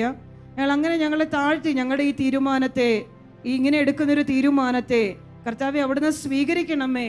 അങ്ങനെയാണ് പ്രാർത്ഥിച്ചത്. അല്ലാതെ കർത്താവിൻ്റെ ദാസൻ, ദൈവമേ, ഞാൻ ഇത്രയും വലിയ ഭാരം ഏറ്റെടുക്കുകയാണ്, ഞാൻ ഇത്രയും വലിയ ബാധ്യത ഏറ്റെടുക്കുകയാണ്, ഞാൻ ഇത്രയും റിസ്ക് എടുത്ത് ഇന്ന കാര്യം ചെയ്യുകയാണ്, അതുകൊണ്ട് ഇന്ന കാര്യങ്ങൾ നടക്കണം, അങ്ങനെയല്ല പ്രാർത്ഥിച്ചത്. മറിച്ച്, ദൈവമേ, അങ്ങയുടെ ദാസന്റെ കരങ്ങളിൽ നിന്ന് അങ്ങ് ഇത് സ്വീകരിക്കുമാറാകണമേ, അത് സ്വീകരിക്കുവാനുള്ള കൃപ നൽകണമേ. തലമുറകൾക്ക് വേണ്ടി, ജീവിതത്തിന് വേണ്ടി ദൈവസന്നിധിയിലെ നമ്മുടെ പ്രാർത്ഥന ഇതാണ്, നമ്മളെ തന്നെ താഴ്ത്തുക. കാരണം ഫിലിപ്പി ലേഖനം 2-ാം അധ്യായത്തിൽ നമ്മൾ ഇങ്ങനെയാണ് പഠിക്കുന്നത്: തന്നെ ശൂന്യനാക്കിയ ക്രിസ്തു, അവൻ ദൈവമായിരുന്നിട്ടും ദൈവത്തോടുള്ള തുല്യത ഒരു തലത്തിലും യേശുക്രിസ്തു നിലനിർത്തിയില്ല. എല്ലായിടത്തും പിതാവിൻ്റെ മുമ്പിൽ താഴ്ന്നു. കണ്ണുനീരോടും യാചനയോടും കൂടെ എല്ലാ ദിവസവും പിതാവിൻ്റെ മുമ്പിൽ യേശു പ്രാർത്ഥനകൾ സമർപ്പിച്ചു. ദൈവമാണ്. ആകൃതിയിൽ മാത്രമേ മനുഷ്യനെ പോലെ ആയിട്ടുള്ളൂ, പക്ഷെ അവൻ ദൈവമാണ്. പക്ഷെ അവിടെ വചനം നമ്മളെ പഠിപ്പിക്കുകയാണ് ക്രിസ്തുവിന്റെ ശൂന്യവൽക്കരണം. അവൻ പിതാവായ ദൈവത്തിന് മുമ്പിൽ കണ്ണുനീരോടും യാചനയോടും കൂടെ തൻ്റെ അപേക്ഷകൾ, തൻ്റെ പ്രാർത്ഥനകൾ, തൻ്റെ ആവശ്യങ്ങൾ പിതാവായ ദൈവത്തിന് മുമ്പിൽ സമർപ്പിക്കുകയാണ്. അപ്പോൾ ആ ഒരു ഹൃദയ താഴ്മ, അതേ വചനം തന്നെയാണ് പരിശുദ്ധ കന്യകയിൽ കാണുന്നത്. വചനം പറയുന്ന അവിടുന്ന് തൻ്റെ ദാസിയുടെ താഴ്മയെ തൃക്കൺ പാർത്തു. അപ്പോൾ ഹൃദയത്തെ ദൈവത്തിന്റെ മുമ്പിൽ താഴ്മയായി സമർപ്പിച്ച്, ദൈവം, എനിക്ക് യോഗ്യതയില്ല നിന്റേതായിരിക്കാൻ, നിന്റെ നാമം ഉച്ചരിക്കാൻ, നിന്റെ വചനം പറയാൻ, നിന്നെ പ്രഘോഷിക്കാൻ, നിന്നെ കൊടുക്കാൻ, നിന്റെ നാമം ധരിക്കാൻ, നിന്റെ നാമത്തിൽ അറിയപ്പെടാൻ എന്നെ യോഗ്യനാക്കണമേ. ആ ഒരു ഹൃദയ താഴ്മയുടെ 1-ാം തലമാണ് ഞാൻ ദൈവത്തോടു കൂടെ ആയിരിക്കുക. അവനോട് കൂടെ, പിതാവിനോടും പുത്രനോടും പരിശുദ്ധാത്മാവിനോടും കൂടെ നിനക്ക് സമയമില്ലെങ്കിൽ, നിനക്ക് മണിക്കൂറുകളില്ലെങ്കിൽ, നിന്റെ യാത്രകളും നിന്റെ അധ്വാനങ്ങളും നിന്റെ പ്രവൃത്തികളെല്ലാം വ്യർത്ഥമാണ്. ഇതെല്ലാം വ്യർത്ഥമാണ്. അപ്പോൾ നമുക്ക് നമ്മുടെ ജീവിതത്തെ നമ്മുടെ ജീവിതത്തെ ഞാൻ പറയും, നിങ്ങളൊന്ന് റീസ്കെഡ്യൂൾ ചെയ്യുക. നിങ്ങളുടെ സമയത്തെ, നിങ്ങളുടെ സമർപ്പണത്തെ. ഇത്രയും വർഷം ഞാൻ ഈ ഭൂമിയിൽ ജനിച്ച് ജീവിച്ച് ഞാൻ ദൈവത്തോട് പറയും, ദൈവമേ, എനിക്ക് വെറുതെ മരിക്കാൻ പറ്റില്ല. ഞാൻ പ്രാർത്ഥിക്കും ദൈവത്തോട്, ദൈവമേ, എനിക്കിങ്ങനെ മരിക്കാൻ പറ്റില്ല. കാരണം എൻ്റെ സമർപ്പണം വളരെ വലുതാണ്. വെറുതെ ഒരു നായെപ്പോലെ മരിച്ചു പോകാൻ ഞാൻ തയ്യാറല്ല കർത്താവേ. ഞാൻ പ്രാർത്ഥിക്കും ദൈവത്തോട്, ദൈവമേ, അതുകൊണ്ട് ഞാൻ എന്തിനു വേണ്ടി ഇറങ്ങി പുറപ്പെട്ടുവോ ആ ലക്ഷ്യത്തിൽ ജയിക്കാൻ അവിടെ നിന്നെ തിരഞ്ഞെടുക്കണമേ, എന്നെ ഉപയോഗിക്കണമേ, എന്നെ നിലനിർത്തണമേ, എന്നെ നയിക്കണമേ, എന്നിൽ അങ്ങയുടെ അധികാരത്തെ പകർന്നു തരണമേ. ആ ഒരു ബന്ധം നമുക്ക് യേശുക്രിസ്തുവുമായി ഉണ്ടാക്കിയെടുക്കാൻ സാധിച്ചാൽ നമ്മുടെ പ്രാർത്ഥന, നമ്മുടെ ഉണർവ് തിരുസഭയ്ക്ക് ആവശ്യമാണ്. ഈ അന്ധകാരത്തിന്റെ മണിക്കൂറുകളിൽ നമ്മൾ തിരിച്ചറിഞ്ഞ് നിങ്ങൾ വിചാരിക്കുന്ന കെണികളല്ല പിശാച് അടുത്ത വർഷത്തിലേക്ക് പ്ലാൻ ചെയ്യുന്നത്, നാളേക്ക് പ്ലാൻ ചെയ്യുന്നത്. നമ്മളൊരു കാര്യം സംഭവിച്ചു കഴിയുമ്പോൾ മാത്രം അതിനെക്കുറിച്ച് ചിന്തിക്കുന്നു. എന്നാൽ പിശാച് ഒരു കാര്യം ആരംഭിക്കുന്നതിന് മുൻപേ നമ്മൾ ചിന്തിക്കുന്ന, നമ്മൾ പ്രവർത്തിക്കുന്നതിന് മുമ്പേ അവൻ അവൻ്റെതായ പദ്ധതികളെല്ലാം പൂർത്തിയാക്കുകയാണ്. ഒറ്റ ഉദാഹരണം ഞാൻ പറയാം. നിങ്ങളുടെ കുടുംബത്തിൽ അസ്വസ്ഥതകളുണ്ട്, അത് നിങ്ങളെ വേദനിപ്പിക്കുന്നു. പക്ഷെ എത്ര പേരുണ്ട് രാവിലെ എഴുന്നേൽക്കുമ്പോൾ കർത്താവ് യേശുവിൻ്റെ സ്വർഗത്തിലും ഭൂമിയിലും നരകത്തിലും അധികാരവും ശക്തിയുമുള്ള നാമത്തിൽ എൻ്റെ കുടുംബത്തിൽ ഉണ്ടാകാൻ സാധ്യതയുള്ള എല്ലാ അസ്വസ്ഥതകളെയും ഞാൻ ബന്ധിക്കുന്നു, ശാസിക്കുന്നു, യേശു നാമത്തിൽ വിട്ടു മാറട്ടെ. നിന്റെ ജോലി സ്ഥലത്ത് അസ്വസ്ഥതയുണ്ട്, നീ അവിടെ പോകുന്നതിന് മുൻപ് വലതുകരം ഉയർത്തിപ്പിടിച്ച്, ഭവനത്തിലാണെങ്കിൽ വലതുകരം ഉയർത്തിപ്പിടിച്ച് അധികാരത്തോടെ, ഇത് കർത്താവിൻ്റെ നാമം വഹിക്കുന്ന എൻ്റെ ജീവിതമാണ്, എൻ്റെ ഭവനമാണ്, എൻ്റെ ജോലി സ്ഥലമാണ്, അവിടെ ഉണ്ടാകാൻ സാധ്യതയുള്ള എല്ലാ അസ്വസ്ഥതകളെയും ഞാൻ ബന്ധിക്കുന്നു. എന്തുകൊണ്ട് നിനക്ക് ശത്രു നിന്നെ ആക്രമിക്കുന്നതിന് മുൻപ് നിനക്ക് എന്തുകൊണ്ട് അവന്റെ വഴികൾ അടച്ചുകൂടാ? അവൻ നിന്റെ ഭവനത്തിൽ വരുന്നതിന് മുൻപ് നിനക്ക് എന്തുകൊണ്ട് നിന്റെ ഭവനത്തിന്റെ വാതിലുകൾ അടച്ചുകൂടാ?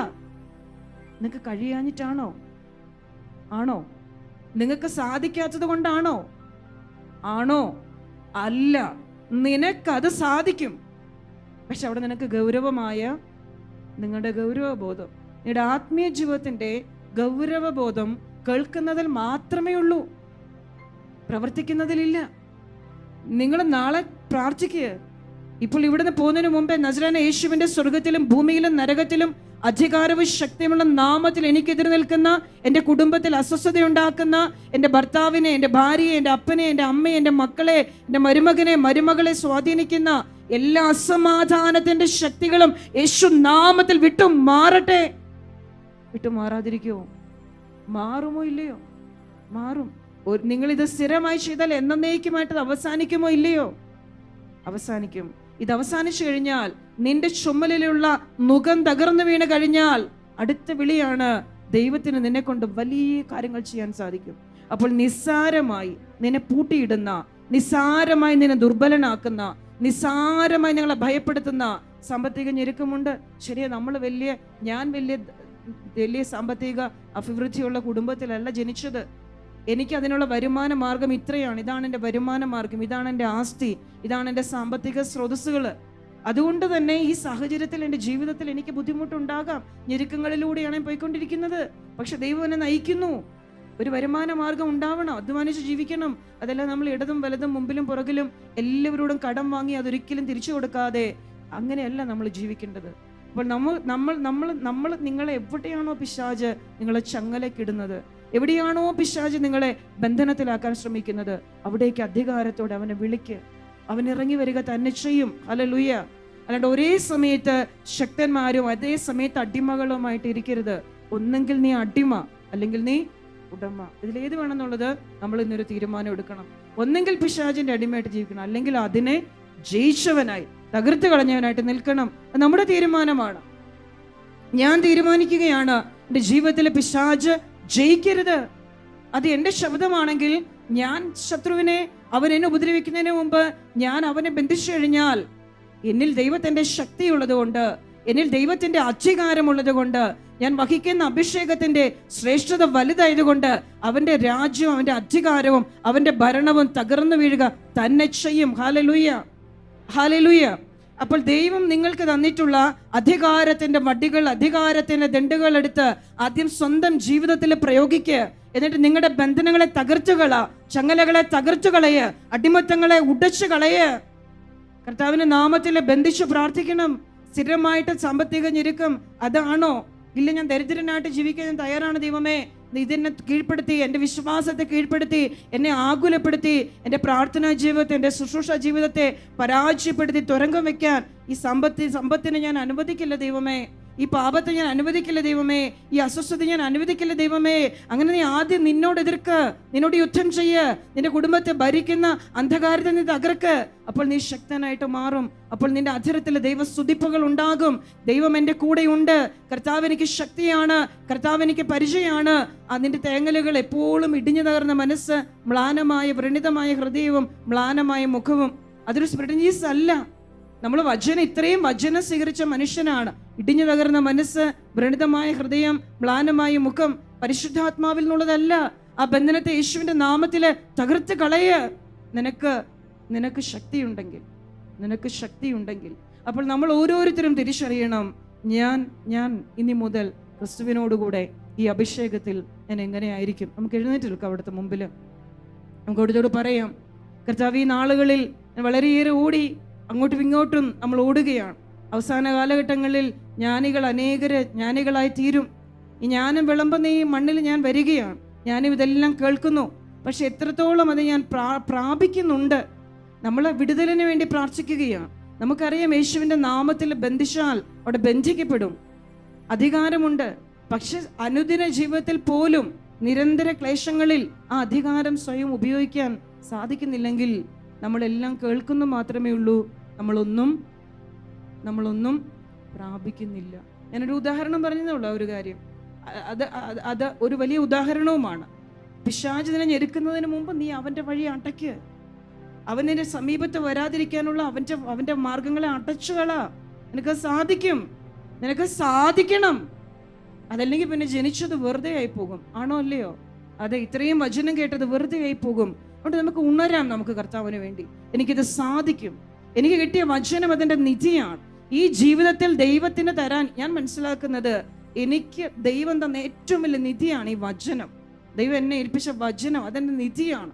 ഇനി അതിൽ കൂടുതലൊന്നും എനിക്ക് കിട്ടാനില്ല. ഹല്ലേലൂയ. ഇനി അതിലും വലിയൊരു ശക്തി എനിക്ക് വരാനില്ല. ഹല്ലേലൂയ. അതിലും വലിയൊരു അധികാരം ഇനി എനിക്ക് വരാനില്ല. കർത്താവിന്റെ ആത്മാവ് എൻ്റെ മേലുണ്ട്. കർത്താവിന്റെ ശക്തി എൻ്റെ മേലുണ്ട്. കർത്താവിന്റെ വചനം എൻ്റെ മേലുണ്ട്. കർത്താവിന്റെ അധികാരം എൻ്റെ മേലുണ്ട്. കർത്താവിന്റെ മഹത്വം എൻ്റെ മേലുണ്ട്. ഹല്ലേലൂയ, ഹല്ലേലൂയ, ഹല്ലേലൂയ. ഓരോ സ്പിരിറ്റുകാരനും തന്റെ വിശ്വാസത്തിൽ കാലുറപ്പിച്ച് നിങ്ങൾ അധികാരത്തോടെ നിന്റെ കുടുംബത്തിൽ നീ ഉയർന്നു നിന്നേ. നിന്നെ ഞെരുക്കുന്നതെല്ലാം അതൊരു ഒരു ഒരു ഒരു മൂടൽ മഞ്ഞ് പോലെ അപ്രത്യക്ഷമായിട്ട് മാറും. എന്നിട്ട് കർത്താവ് നിന്നെ എത്രയോ വലിയ കാര്യങ്ങൾക്ക്, എത്രയോ ആത്മാക്കളെ നേടാൻ കർത്താവ് നിന്നെ വിചാരിച്ച് സ്വപ്നം കണ്ടിരിക്കുകയാണ്. എന്തുകൊണ്ടില്ല? വെറുതെ വീട്ടിലിരിക്കുന്ന ഒരു അമ്മയാണ്, ഒരു സ്ത്രീയാണ്, ആരോഗ്യം പോലും ഇല്ല. പക്ഷെ ആ വ്യക്തി വിശ്വസിക്കുകയാണ്, കർത്താവായ യേശു ക്രിസ്തുവിന് ഇങ്ങനെ അത്ഭുതങ്ങളും അടയാളങ്ങളും ചെയ്യാൻ സാധിക്കുമെന്ന് ഉറച്ചു വിശ്വസിച്ച് കഴിഞ്ഞിട്ടുണ്ടെങ്കിൽ അതൊരു ധീരയായ പടയാളിയുടെ ശക്തമായ മുന്നേറ്റത്തിന് തുല്യമാണ് ആ വിശ്വാസം. ഹല്ലേലൂയ, ഹല്ലേലൂയ, ഹല്ലേലൂയ. അപ്പോൾ മഹത്വത്തിന്റെ ഈ വിളിയില്, മഹത്വത്തിന്റെ ഈ കൂട്ടായ്മയില് ഞാനും എന്നെ തേച്ചുമിനുക്കി, ഞാനും എന്നെ ഒരു പണത്തൂക്കം യോഗ്യതയുള്ളതാക്കി കർത്താവിന്റെ മുമ്പിൽ ഞാൻ കടന്ന് വരിക തന്നെ ചെയ്യും. ഹല്ലേലൂയ.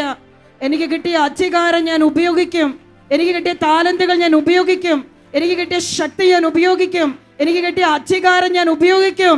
ഞാൻ ഒരു അടി പിന്നോട്ട് പോവുകയില്ല. ഈ ലോകത്തെ രക്ഷിക്കുവാൻ കർത്താവിനെ തെരഞ്ഞെടുത്തിരിക്കുകയാണ്. ഈ ലോകത്തിലെ സത്യവിശ്വാസം നിലനിർത്തുവാൻ ദൈവം നമ്മെ തിരഞ്ഞെടുത്തിരിക്കുകയാണ്. ഹല്ലേലൂയ.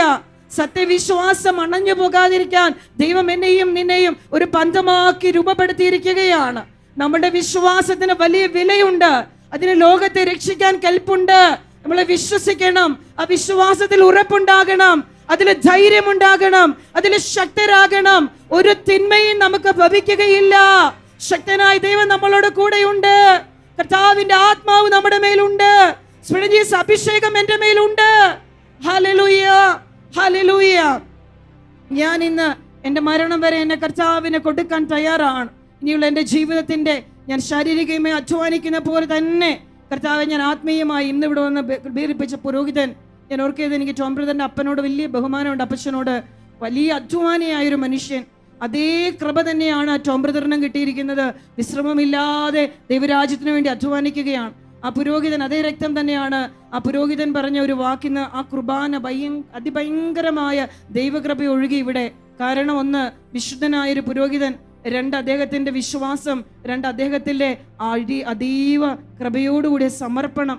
ആ സമർപ്പണത്തിന് ഈ മൂന്ന് കാര്യങ്ങൾ ഒന്നു ചേർന്ന് ബലിയർപ്പിച്ചതുകൊണ്ടാണ് കുർബാനയിൽ അത്രയും ദൈവകൃപ, കുർബാന അത്രയും ഫലദായകത്വമുള്ളതായിട്ട് മാറിയത്. Hallelujah, hallelujah. അപ്പോൾ ഞാനും ഇനി മുതൽ സ്പിരിറ്റുവൽ 100 മേനി വിളവുള്ള ഒരു ഫലമുള്ള ഒരു വൃക്ഷമായി മാറും. ഞാൻ കർത്താവിന് വേണ്ടി നിലനിൽക്കും. ഞാൻ കർത്താവിന് വേണ്ടി ജീവിക്കും. ഞാനും ആത്മീയമായി അധ്വാനിക്കും. പ്രാർത്ഥിക്കുവാൻ മണിക്കൂറുകൾ ഞാൻ കണ്ടെത്തും. ഞാൻ എന്നെ തന്നെ വിശുദ്ധീകരിക്കും. ഞാൻ എന്നെ തന്നെ നിയന്ത്രിക്കും. ഞാൻ എന്നെ തന്നെ വചനത്തിന് താഴ്ത്തി സമർപ്പിക്കും. അങ്ങനെയുള്ളവര്, തീരുമാനമുള്ളവര് തങ്ങളുടെ കരങ്ങളെ സ്വർഗത്തിലേക്ക് ഉയർത്തി കർത്താവിന് തന്നെ കൊടുത്തുകൊണ്ട് കർത്താവിനെ ഒരു നിമിഷ ശക്തിയോടെ സ്തുതിക്കട്ടെ. ഹല്ലേലൂയ, സ്തോത്രം, ഗ്ലോറി, ഹല്ലേലൂയ, ഹല്ലേലൂയ. യേശുക്രിസ്തുവിന്റെ സ്വർഗത്തിലും ഭൂമിയിലും നരകത്തിലും അധികാരവും ശക്തിയുമുള്ള നാമത്തിൽ സ്പിരിറ്റ് അഭിഷേകത്തിന്റെ അപ്രമാദിത്യം ഈ മണ്ണിന്റെ മേൽ ഇപ്പോൾ ഇറങ്ങി വരുമാറാകട്ടെ. കർത്താവിന്റെ വചനത്തിന്റെ അധികാരത്തിന്റെ ആജ്ഞാദണ്ഡ് ഈ ജനത്തിന് മേൽ ഇറങ്ങി വരുമാറാകട്ടെ. ഓരോരുത്തരെ സ്വീകരിച്ച സ്പിരിറ്റ് അഭിഷേകത്തിന്റെ അഗ്നി ഇവരിൽ ഇപ്പോൾ ജ്വലിക്കട്ടെ. അത് ഹൃദയങ്ങളിൽ ഒരു മുദ്രയായി തീരട്ടെ. ഹൃദയത്തിന് മേൽ അതൊരു ശക്തിയായി മാറട്ടെ. അത് ചിന്തകളിൽ അഗ്നിയായി മാറട്ടെ. ശരീരത്തിന് ജീവനായി മാറട്ടെ. ആരോഗ്യമുണ്ടാകട്ടെ. ശക്തരും ധീരരുമാകട്ടെ. വിശ്വാസത്തിന്റെ ചിന്തകൾ ഉണ്ടാകട്ടെ. വിശുദ്ധിയുടെ ചിന്തകൾ ഉണ്ടാകട്ടെ.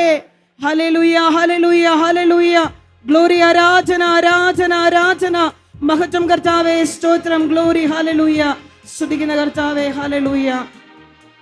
കർത്താവ് ഈ മക്കളെ കഴിഞ്ഞ കാലങ്ങളായിട്ട് ഞെരുക്കിക്കൊണ്ടിരിക്കുന്ന ഇവരുടെ ആത്മീയ ജീവിതത്തിൽ വേണ്ടത്ര വിടുതലില്ലാത്ത ഇവരുടെ ജീവിതത്തിലുള്ള നിരവധിയായ ജീവിത പ്രശ്നങ്ങള്, അസമാധാനങ്ങൾ, അസ്വസ്ഥതകള്, കുടുംബ പ്രശ്നങ്ങള്, സാമ്പത്തിക പ്രശ്നങ്ങള്, വിശ്വാസമില്ലാത്ത അവസ്ഥകള്, സമർപ്പണമില്ലാത്ത അവസ്ഥ, സമർപ്പണമുണ്ടെന്ന് കരുതുമ്പോൾ തന്നെ അവരുടെ ആത്മീയ അധ്വാനമില്ലാത്ത മടി, അലസത, ഇവർ ദൈവത്തിൻ്റെതായിരിക്കുന്നതിൽ നിന്ന് തടസ്സപ്പെടുത്തുന്ന എല്ലാ തരത്തിലുമുള്ള അന്ധകാര ശക്തികളുടെ മേല്, മാനസിക ശാരീരിക ഞെരുക്കങ്ങളുടെ മേല് കർത്താവിന്റെ അഗ്നി ഇപ്പോൾ ഇറങ്ങി വരട്ടെ. ലൂക്ക 10:19 വചനത്തിൽ എല്ലാ അന്ധകാരത്തെയും ബന്ധിക്കുന്നു, എല്ലാ അസമാധാനത്തെയും ബന്ധിക്കുന്നു, എല്ലാ ദൈവനിഷ്ഠതയും ബന്ധിക്കുന്നു, എല്ലാ അനുസരണക്കേടിനെയും ബന്ധിക്കുന്നു, എല്ലാ പിശാചുക്കളെയും ബന്ധിക്കുന്നു, എല്ലാ അടിമകളെയും ബന്ധിക്കുന്നു. എല്ലാം കീഴടങ്ങട്ടെ, വിട്ടു മാറട്ടെ, ശക്തരാകട്ടെ, സ്വതന്ത്രരാകട്ടെ. ശാപത്തിന്റെ അടിത്തറകൾ കുലുങ്ങട്ടെ, ശാപചങ്ങലകൾ ഉടയട്ടെ, ശാപത്തിന്റെ അഴിയാ കുരുക്കുകൾ തകർന്നു വീഴട്ടെ. സ്വതന്ത്രരാകട്ടെ, ശക്തരാകട്ടെ, ധീരരാകട്ടെ. ജ്ഞാനമെന്ന അനർഘനിധിയെ മുറുകെ പിടിച്ച് ആ സത്യവിശ്വാസത്തിൽ തങ്ങളെ തന്നെ വിശുദ്ധീകരിച്ച് തങ്ങളുടെ വസ്ത്രങ്ങൾ ധവള വസ്ത്രങ്ങളാക്കി മാറ്റി ഈ വലിയ വിളിയിൽ അന്ധകാരം നിറഞ്ഞ മണിക്കൂറുകളിൽ ക്രിസ്തുവിന്റെ പ്രകാശമായിരിക്കാൻ കർത്താവെ അങ്ങയുടെ വിശുദ്ധിയുടെ പുതപ്പ് ഇവരുടെ മേൽ ഇപ്പോൾ ഉണ്ടാകട്ടെ. വലിയ വ്യക്തിപരമായി വിശുദ്ധീകരിക്കപ്പെടാനുള്ള ദാഹം ഉണ്ടാകട്ടെ. ആന്തരിക വിശുദ്ധീകരണത്തിന് വേണ്ടി വലിയ ജാഗ്രത ഉണ്ടാകട്ടെ. ഹൃദയത്തിലെ എല്ലാ പിറുപിറുപ്പും വിട്ടു മാറി യേശുനാമത്തില്. ദൂഷണം പറയുന്ന പിശാചെ നിന്നെ വിച്ഛേദിക്കുന്നു. എല്ലാ പിറുപിറുപ്പും വിട്ടുമാറ്, എല്ലാ പരാതിയും വിട്ടുമാറ്, എല്ലാ പരാതികളും വിട്ടുമാറ്, എല്ലാ ദുഃഖവും വിട്ടുമാറ്, എല്ലാ സങ്കടങ്ങളും വിട്ടുമാറ്.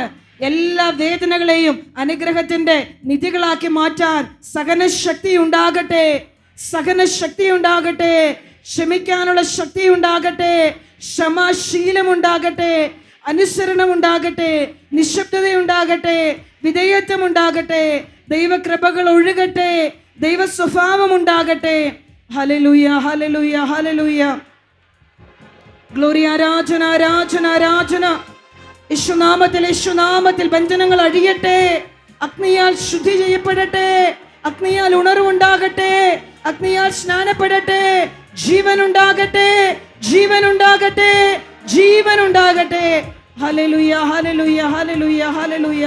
കൈകളെ അടിച്ചുകൊണ്ട് സ്തുതിക്കട്ടെ. ഗ്ലോറി, സ്തോത്രം, സ്തോത്രം.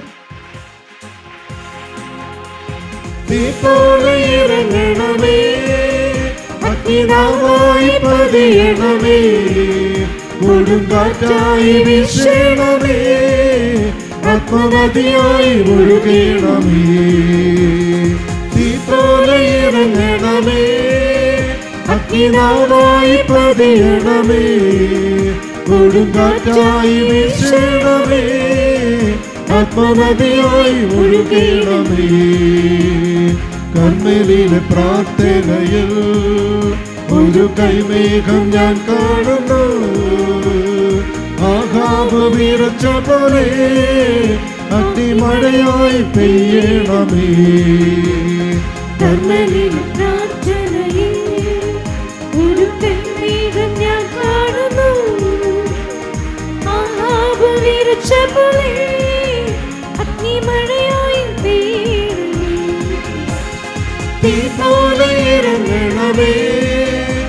അഗ്നിനാവായി പതിയണമേ, കൊടുങ്കാറ്റായി വീശണമേ, ആത്മനദിയായി ഒഴുകണമേ, തീ പോലെ ഇറങ്ങണമേ, അഗ്നിനാവായി പതിയണമേ, കൊടുങ്കാറ്റായി വീശണമേ, ആത്മനദിയായി ഒഴുകണമേ. സീനായി മലമുകളിൽ ഒരു തീജ്വാല ഞാൻ കാണുന്നു, ഇസ്രായേലിൻ ദൈവമേ, ആ തീയന്മേലിറക്കണമേ. സീനായി മലമുകളിൽ ഒരു തീജ്വാല ഞാൻ കാണുന്നു, ഇസ്രായേലിൻ ദൈവമേ, ആ തീയന്മേലിറക്കണമേ.